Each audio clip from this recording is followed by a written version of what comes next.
ఇంకా మన మనసుల్లో నుంచి ఇంకా చెరిగిపోలేదు, మననే కనిపిస్తూ ఉంది. అసలు ఆ మోంతా తుఫాను వచ్చినప్పుడు మీ అందరికీ కూడా అవగాహన ఉండి ఉంటుంది. అసలు ఏ రకంగా దానికి బిల్డప్ ఇచ్చారని అంటే, ఇక్కడ నుంచి చంద్రబాబు నాయుడు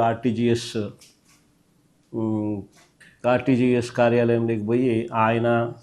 ఆయనతో పాటు ఆయన కొడుకు, ఆయనకు తోడు ఆయన దత్తపుత్రుడు, ఏ రకంగా ముగ్గురు కలిసి ఏ రకంగా దాన్ని అసలు ఎలాంటి బిల్డప్ ఇచ్చినారు అని అంటే,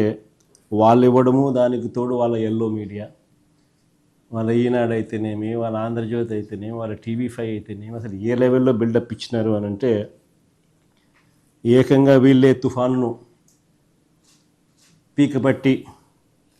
డైవర్ట్ చేసినట్టుగా, అసలు వీళ్ళు గన ఆర్టీజీఎస్లో గన టీవీల ముందర గన ఆ కంప్యూటర్ల మీద వీళ్ళు గన కూర్చోకపోయినంటే